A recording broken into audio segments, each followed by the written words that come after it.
Thanks for joining us. In today's episode, we're going to talk about how to proficiently and effectively use the metacurrencies as a player in 2D20 games.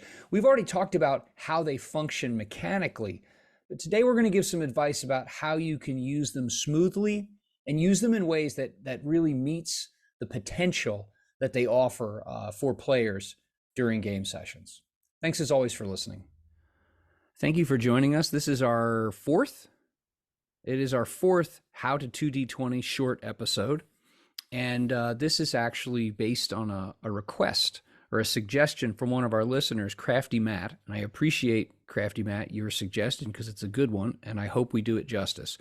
Matt asked us to talk about not just the nuts and bolts of the rules of metacurrencies, but using them well as players. Not so much as GMs, but using them well as players. So that's what we're going to talk about. How do you use these metacurrencies well within a game session?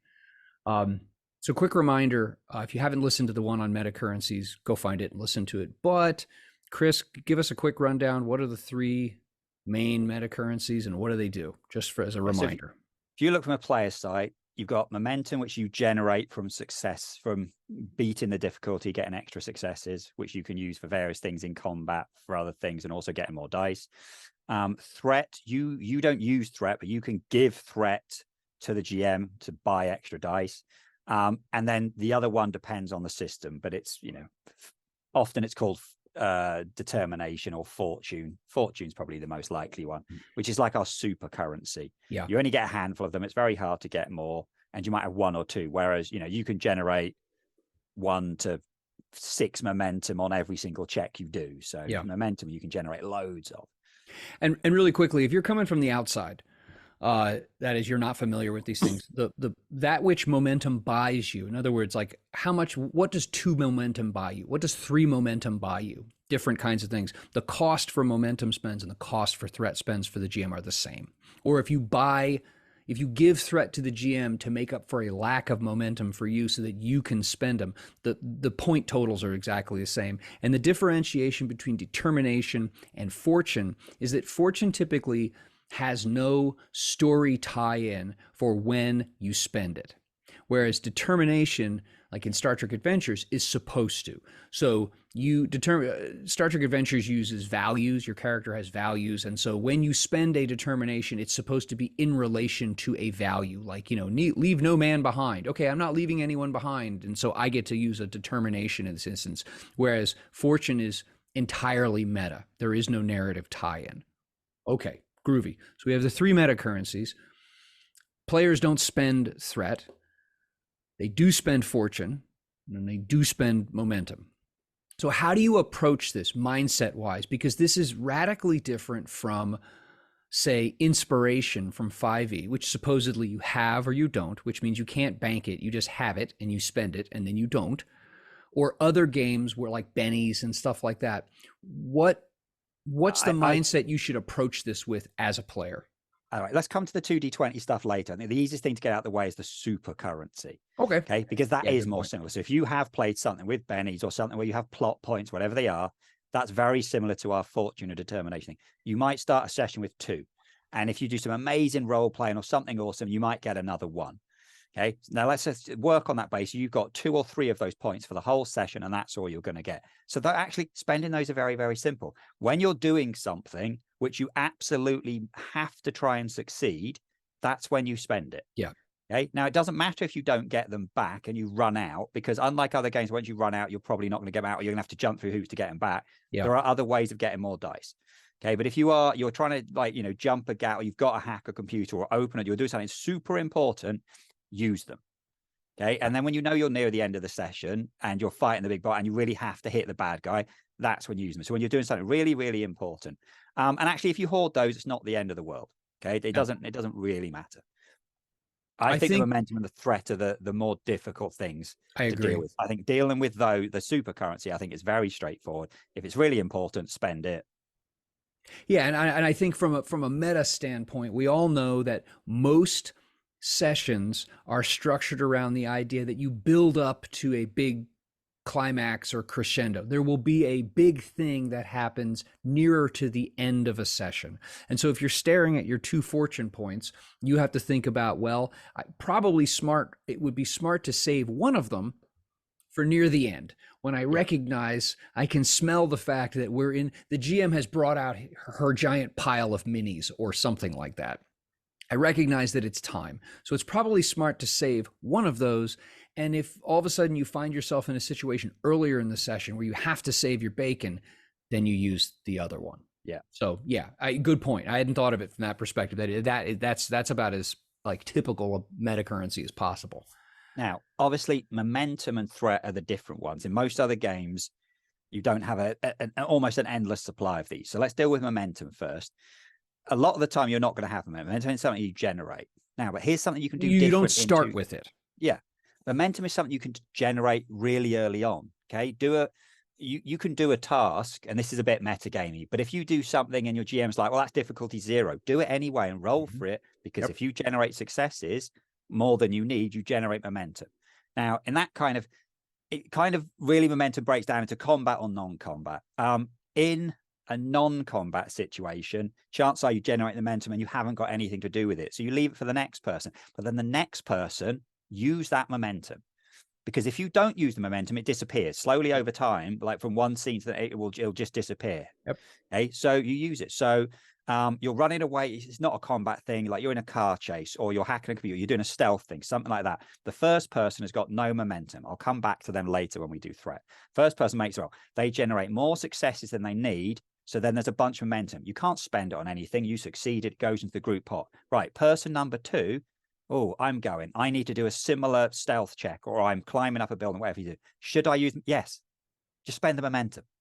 Okay. Because if you fail, you fail. If you succeed, great. That's what you're trying to do. And if you succeed really well, you generate more momentum and you pay it forward to the next person. And now that first person has kickstarted a chain of everybody else, doing really succeeded because you've got a bunch of momentum. And go on. Something that's important to remember is that at the end of every action round, one momentum disappears. At the end of every narrative scene, one momentum disappears. So you're right. Momentum is not something that it's like a balloon. I mean, a balloon, no matter how tight you tie the thing, it's going to lose air over time. Like your adrenaline is going to recede. That like flow that you get in when you're with friends, you're on a team or something like that, and everything is clicking, that recedes as the action and the intensity recedes. And so I've had people say, well, that's stupid. Why does it recede? I'm like, well, in reality, like, you know how it is. You get out there. I mean, if you play sports, like you get out there with your friends, you're doing something and it's like you're kicking ass together. And then you get into lulls. So the easiest thing to do, and I highly recommend this, and people don't, you got to put one and one together to get 2 here. If you're looking at a roll and it's like a difficulty 1 and there's 2 momentum in the pool, spend one of them to buy an extra D20. Roll 3 D20, and you're more than likely, especially in those low difficulty or lower difficulty tests, you're more likely with more dice to generate more momentum. So you end up like, let's say there were 2 in the pool. You buy a die, you roll 3 dice, boom, you might generate 2 momentum. You use 1, you put it back in the pool. So there's still 2 in the party pool. You have to look at it that way. Yeah. Now, combat, I think, is a bit different because in combat, there are more things. Out of combat, pretty much the only thing you use momentum for is getting extra dice. So you generate momentum. There's probably not a lot you can do. It depends on the thing. There might be other spends. But no, you think about this, like gather information. And I think it depends on the game you're playing. Gather information.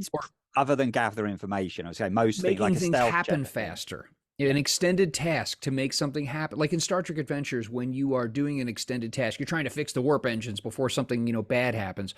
You can spend momentum to speed up to use less time to accomplish things. So there are things that you can do out of combat that are useful, as in terms of combat, why you would want to spend it. In combat, it is different because you generate a good roll, and now suddenly you've let's say you generate 5 momentum. Now, actually, this is the easiest thing that happen. If you generate a ton of momentum, use it on the big things. Some of the big, and if you're good at combat, if you're a rubbishy combat guy, if you generate momentum, leave it in the pot. The next guy's going to get that momentum, Yep. and they can use it. Okay, so that's straightforward. If you're a really good combat guy and you've generated enough momentum to do something like have a second attack, have a second attack. Do it. The second attack might completely trounce some other blocks. So do that. Have the second attack. If you've got the momentum that's going to you hit a second target, but you don't make a whole second attack, and they take half damage, do it. That's a good spend of momentum. But the easiest one, and the kind of thing you always say to the new players, is if you've done a really good attack and you've generated a bunch of momentum and you're not really sure what to do, then just turn it into extra damage or the reroll, however the damage thing works. It's a nice, easy thing to do. But if you're not sure what to do, then just leave it, because the next player coming along, they can use that momentum to buy extra dice. And we're back to the non-combat thing. Okay, if you've got a pile of momentum in there, should I use it? Yeah. Unless you are genuinely terrible at combat, or you are doing something you're like, well, I don't really think this is worthwhile, but I've got to spend my action. And that shouldn't really be happening in 2D20, because you can attack like, there are ways of doing mental attacks and physical attacks and setting people up and creating truths and so on. It's highly unlikely you are going to be doing nothing useful. If there's momentum there, spend it to improve your roll, because either you're going to do a bigger, more damage in attack, or you're going to do a lot more harm to the bad guy, or you're setting up the next person by generating even more momentum. So actually, it's relatively straightforward. But essentially, momentum you should always be spending. The only reason you shouldn't spend momentum is because if you've just generated a load, and the next person to go after you really needs that momentum, can do something really cool in the moment. Now, here's two thoughts on that. One, as characters, your characters are a team, right? Ideally, they're a team. They know each other. And so we've seen plenty of movies where you watch the team working together and playing off one another's strengths for synergy, and thus also helping to cover for one another's weaknesses. So if you have the egghead, if you have the person who has, in your words, is rubbish in actual like fighting, if that person, you buy some extra dice, you try to generate a bunch of momentum, or at least buy more dice so you're successful, and then just dump it into damage. Or as you said, you leave it for the next person. Here's something also though, and it's something that I see it in all my games, that people forget to do. And it's something that when I start running 2D20 again at some point in the near future, like running it regularly, that I will push, is creating traits or creating truths, depending on the game. The norm is that costs 2. After a successful roll, you can spend 2 momentum to create a narrative trait or truth. So, for example, when we talked about, we did an episode, the 3rd episode in this how-to series, on what are those things and how they are expressed mechanically, which we don't need to go into now because you can go watch that episode. But I mean, if you're in a room and let's say I'm imagining like the back room of a bar. Could be a fantasy bar, could be science, who cares? Back room of a bar, and there is a mop bucket nearby. You are rubbish in combat, okay? So instead, what you do is you move over there and you kick over the mop bucket, and you say, all right, I'm going to kick that over. The GM says, okay, yeah, you do that. You like evade, you roll to evade someone hitting you with a stick, and you kick the mop bucket over. Okay, great. I'm going to spend the 2 momentum I just generated, or I generated 1 and there's 1 in the pool, or I give you a threat, whatever. You end up spending 2 and you say, I made this giant mess. And so now the floor is slippery because there's soapy water on it between us and our attackers. And then the GM adjudicates that using that trait system to say, okay, it's going to be much harder for them to move. They might slip and fall. And there's a mechanical expression for that. So do not forget, like you said, spend. Spend before the roll, spend after the roll. And if you can't think of anything mechanically to do, think of something narratively, creatively to do, and spend those 2. Which it always has to come on the tail of a successful roll. You can't just spend 2 out of the blue.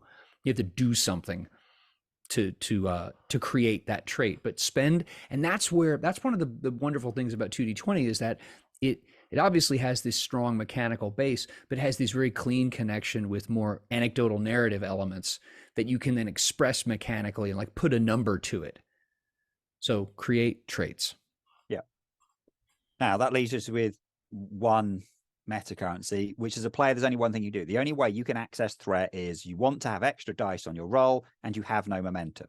Or So it's spend really more after straightforward. the roll. Yeah. If you're doing something, whatever you need the roll for, and you realize, well, I've only got 2 dice. I want more than 2 dice. You look at the momentum pile. There isn't much momentum there, so you can't just use it to spend. Then get threat. It's as simple as that. Yeah. The thing I want to do is important. I want to succeed. I want to get more dice attacking this bad guy. I want to succeed at this stealth or climbing roll. And you can't do this in other games.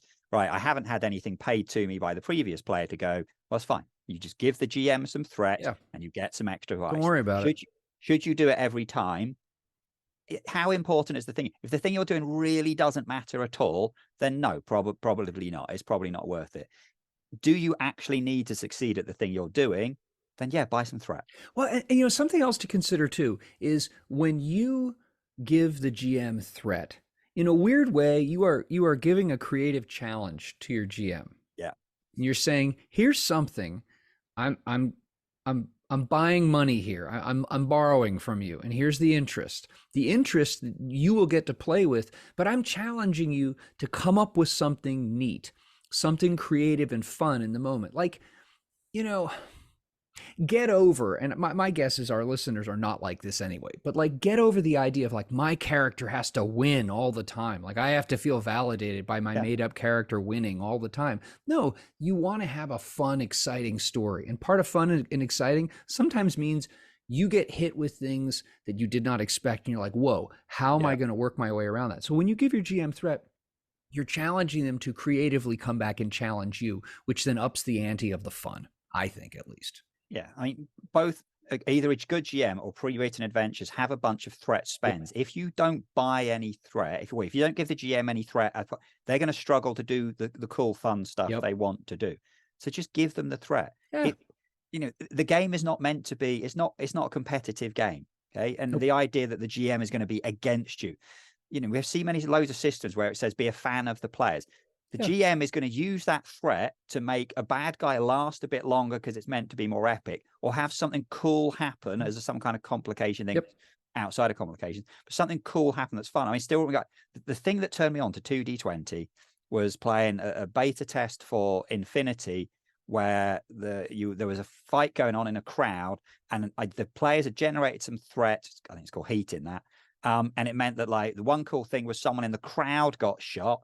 That doesn't happen in other games. It's like maybe on a 1 that happens. Okay. And then you could have like the police turn up, and you could have like a car comes barreling through the thing out of control. That's all suggestions that are in the things. And I can spend my threat doing that. And this was this cool thing. All right, this isn't just here's suggestions of cool stuff that can happen. Here's, if you've got this amount of heat, threat, whatever, as a GM, here's something to spend it on, which makes the fight more interesting. And straight away, it took Infinity from just, it's another cyberpunky sci-fi type game, to this super cinematic, fun thing. Every fight scene was more interesting, and it was more interesting if the players are given GM's threat so they can do cool stuff. You know what? And every single time, whether it's with my regular players or whether it's at a con or at a game store with strangers, basically, every single time there's that one player who's like, I'm going to keep buying threat. Bar none, it increases the excitement. Like, oh crap, here it comes. Like the excitement goes up. The positive tension at the table goes up because one person's like, yeah, I'll do it. I'll kick in the door. And it never fails to improve the fun in the moment at the table. So spend it, buy it. There you go. It's part of the game. Don't hoard your resources. There is literally no point at all. Spend that momentum, generate it for someone else for them to use, get that threat and give it to the GM. Okay, spend your super currency. There's no point holding on to any of it. It's not generating you XP or some cool thing at the end. That's true. Just spend. We'll do another episode at some point in the future about that's really GM focused, but this is general and more player focused. I think we got it. There we go. So there we go. Like and subscribe. Oh yeah, that's right. We have to point down. Go ahead. There you go. And you then point point it down. at random boxes. Good stuff. All right.